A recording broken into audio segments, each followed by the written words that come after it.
Bangladesh versus India first test match যেটা চেন্নাই হচ্ছে, সেই ম্যাচে প্রথম দিনে বাংলাদেশ টসে জিতে ফিল্ডিং করার সিদ্ধান্ত নেয় এবং সিদ্ধান্তটি খুব কার্যকর প্রমাণিত হয় তাদের জন্য। কারণ প্রথম দিকেই রোহিত শর্মা, বিরাট কোহলি এবং শুভমান গিল খুব তাড়াতাড়ি আউট হয়ে যান, কিন্তু এরপর ঋষভ পান্ত এবং যশস্বী জয়সওয়াল একটি ভালো পার্টনারশিপ করেন। তারপর ঋষভ পান্ত আউট হয়ে গেলে অশ্বিন এবং রবীন্দ্র জাডেজা এক অসাধারণ পার্টনারশিপ ইন্ডিয়াকে একটি ভালো স্থানে নিয়ে যান।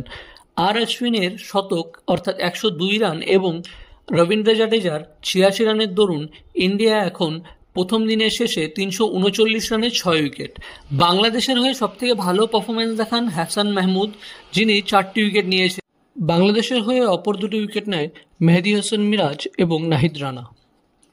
এভাবেই স্পোর্টস রিলেটেড সকল খবর পাওয়ার জন্য এলটি স্পোর্টস বাংলাকে সাবস্ক্রাইব করুন।